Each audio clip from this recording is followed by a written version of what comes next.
On the Road with Kelly and Bob is brought to you by Mueller Metal Roofs and Buildings. Made in America, made to last.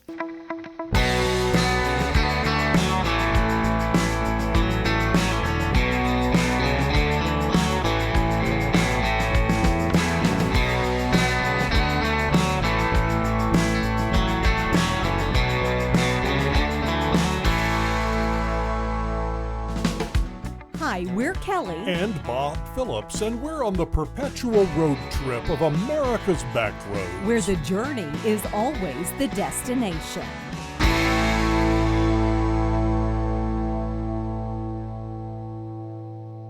Thanks for joining us for this edition of On the Road with Kelly and Bob. A big thank you to our sponsor, Mueller's Metal Roofs and Buildings, a division of Cornerstone, and the people who keep us on the road. Do you believe that everything happens for a reason, or are you one of those people that think that we just go through life experiencing a series of happenstances that just occur for no particular reason?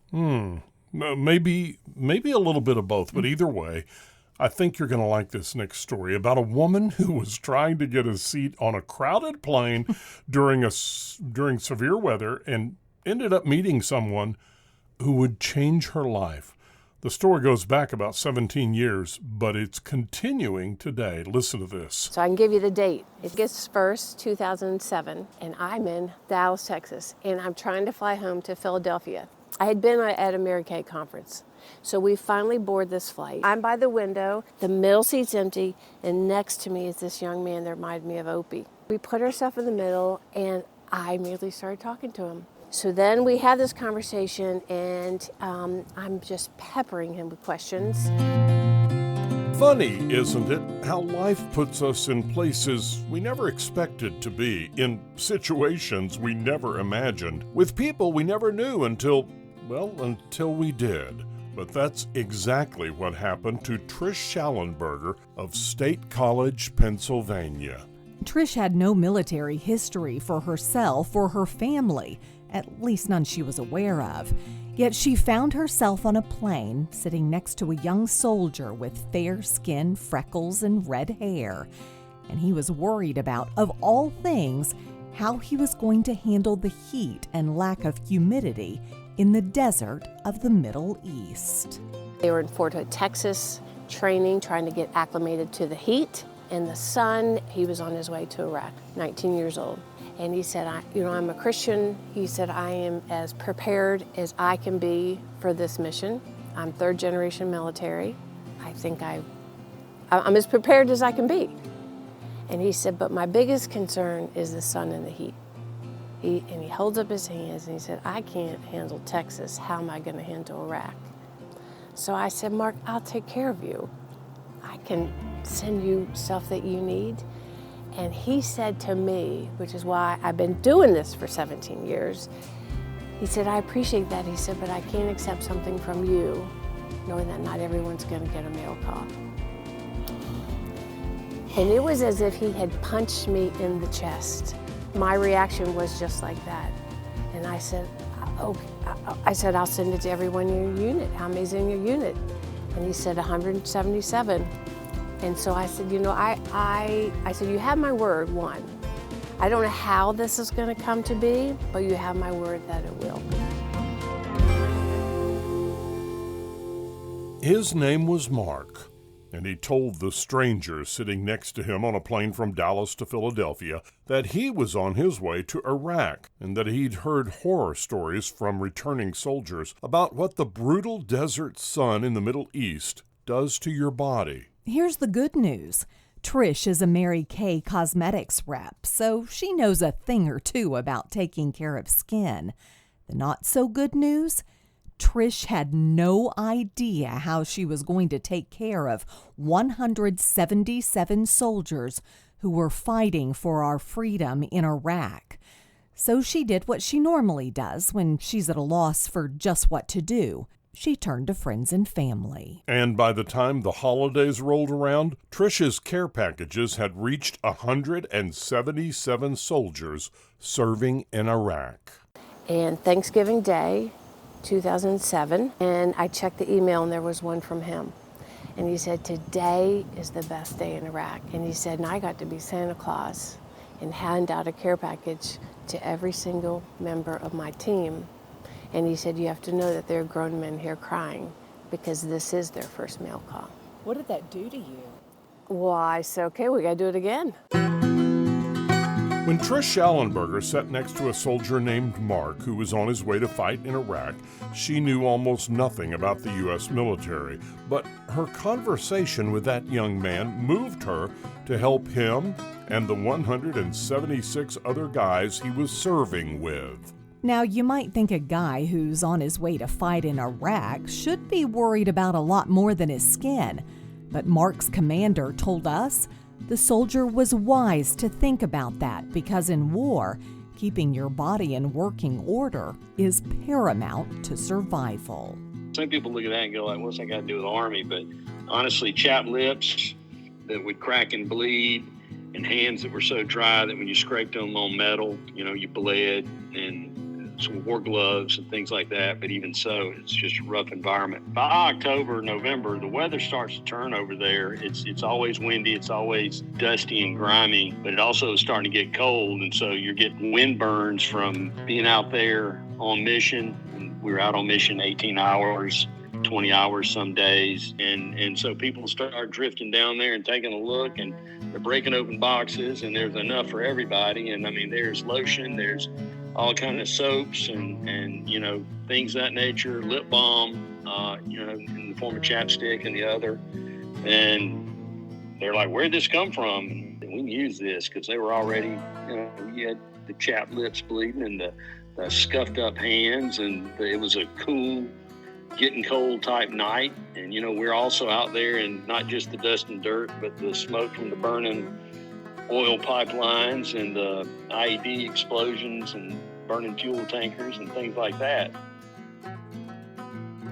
Over the next year, Mark's unit in Iraq served their country, and Trish Schallenberger served Mark and his fellow soldiers with 2 more shipments of skin supplies, mailed separately to each and every man, so everyone had a package at mail call. Over time, Trish realized that, like Mark's unit in Iraq, she too had somehow been called to complete a mission. She started an official nonprofit and called it, what else? A Soldier's Hands, the very thing that started all this in the first place. And at the end of the year, Major Van Horn and his boys from Alabama returned home via Fort Dix. And it was there that Trish Schallenberger and the people who worked to make all of this happen got the surprise of their lives. The lady put her money where her mouth was, and we got home and we took a couple months off, and then we had a little celebratory thing where we invited her to that, and that's when I awarded her the Minuteman. And it was like there wasn't any second thought in my mind that she was the one that was deserving of it. And if I'd have given it to anybody else, I'd had half my guys want to kick my ass because they feel the same way about her. I mean, she was like an angel that out of nowhere, just by happenstance, she was on that same aircraft flying back from Texas with Mark, and just happened to be sitting next to him and noticed his hands. And So they invited us to come to their welcome home ceremony. We were the only civilians there. And so they stood in line. They stood in line to thank us, our family, for supporting them. And I'm like, no. We need to be standing in line thanking you. But it meant something to them. They remembered us. From a chance meeting between a woman who knew nothing about all things military and a young boy on his way to fight in Iraq, to the Minuteman Award, the highest civilian honor this unit was allowed to bestow on someone who helped them through it all, Trish is convinced that all of this was fate or destiny or something. Or that just maybe it was all part of a grand plan that we humans simply can't understand. A plan that has changed a lot of lives and put Trish on a track that will take her to forever. Well, I think we had to be good stewards of our time, our talents, and this was placed in front of me, and I know I didn't have to do it, but it's just what I'm supposed to be doing. And so I'm just trying to be obedient and do what has been placed in front of me.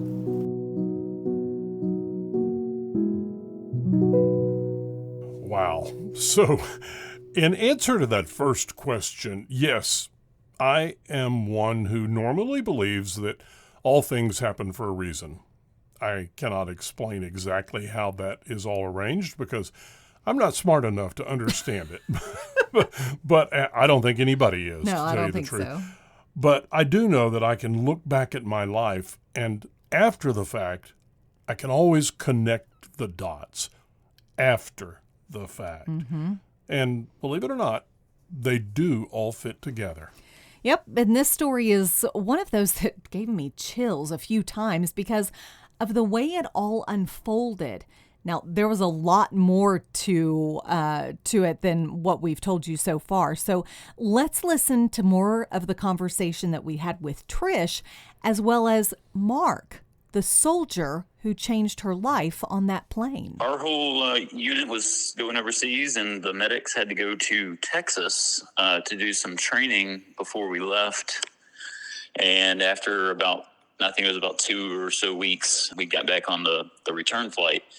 And it just so happened that out of all the seats in the plane, there was just one that was empty, and it just was right in the middle between me and Trish. And we started talking over, that middle empty seat. And she initially asked me what we were doing on the flight with all the Army guys. There was about 12 of us. And I just kind of explained to her what was about to happen. So as I was talking to her, she just kind of noticed my hands are all beat up. I had been doing outside work. It's the hot desert of Texas. So my hands are all burned up, and I've got fair skin. She said, "Here, take this, hand lotion," and I took it and I put it on, and I had to put it like 2 or 3 times because my hands were so dried out. She initially says, "Well, I don't know when I can do it, but if you'll send me your address, I could send you a care package over when you get to Iraq." And I said basically that I really appreciated it, but that I would kind of feel morally obligated to give things away to other people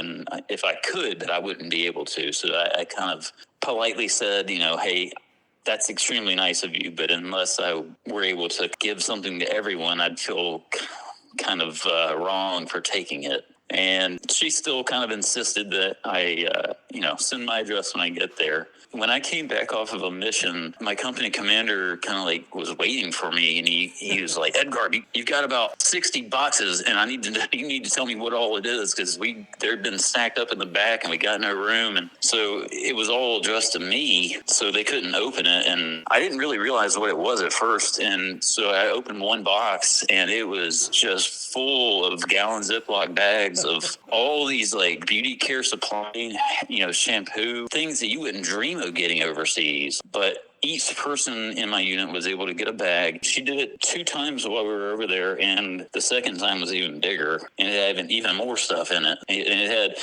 kids' cards that had drawn things and written things to all the soldiers. When you're in a combat zone, you're far, far from home. What does mail call mean to these guys? Getting a piece of mail was kind of like being able to hold that person's hand for a little bit, being that far away. So it was very, very important for the morale. I think that maybe the soldiers and maybe the airmen and sailors, the people that get these care packages, they're probably in disbelief, and they may not understand it right away, but she's putting a smile on people's faces that you'll never meet in your life. She'll probably never meet most of these people either, but it's significant. Yeah, anything you get from the U.S. when you're overseas, it means a lot. I mean, knowing that people back home are actually thinking about us. Mark, we want to thank you for your service from us and our listeners.